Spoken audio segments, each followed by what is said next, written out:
இயக்குனர் விக்ரமன் அவர்கள் சமீபத்தில ஒரு விஷயத்த பகிர்ந்திருக்காரு. "வானத்தை போல" படத்தில நான் தப்பு பண்ணிட்டேன் அப்படின்ற மாரி வந்து சொல்லியிருக்காரு. வானத்தை போல அந்த ஆனந்த் கதாபாத்திரம் விஜயகாந்த வெறுப்பேத்திக்கிட்டே இருக்கும். மீனா பிறந்த நாளுக்கு விஜயகாந்த் கிஃப்ட் குடுக்குற சீன்ல மீனா திட்டி வலையில தூக்கி போடுவாங்க. அத விஜயகாந்த் சோகமா குனிஞ்சு எடுப்பாரு. அந்த சீன்ல ஆனந்த் விஜயகாந்த பார்த்து, "என்ன சமையல்? எப்படி இருக்கு?" அப்படின்னு வந்து கேட்பாரு. அப்போ விஜயகாந்த் அவரை பார்த்து ஒரு அரைஞ்சிட்டு, "இப்போ உனக்கு எப்படி இருக்கு? அப்படிதான் எனக்கும் இருந்துச்சு" அப்படின்னு வந்து சொல்லுவாரு. அந்த சீனை எடுத்து முடிச்சதுக்கப்புறம் தான், "இப்படி எடுத்து இருக்கலாம்னு எனக்கு தோணுச்சு" அப்படின்ற மாதிரி வந்து சொல்லியிருந்தாங்க.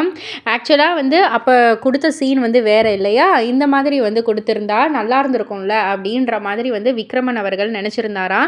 பட் ஆனா, அவர் வந்து அந்த பாடல பாடி மீனாவுக்கு வந்து ஒரு அழகான ஒரு நினைவூட்டியிருப்பாரு. அதுவே ரொம்பவே சூப்பராவே இருந்திருக்கும். இத பத்தி நீங்க என்ன நெனைக்கிறீங்க? உங்களுடைய கருத்து என்ன? இந்த படம் உங்களுக்கு எந்த அளவுக்கு ஃபேவரைட், எந்த அளவுக்கு பிடிச்சிருக்கும் அப்படின்றதெல்லாம் கீழ உள்ள கமெண்ட் பாக்ஸ்ல குறிப்பிட்டு சொல்லுங்க. மறக்காம சேனல சப்ஸ்கிரைப் பண்ணி பக்கத்துல உள்ள பெல் ஐகான கிளிக் பண்ணிடுங்க.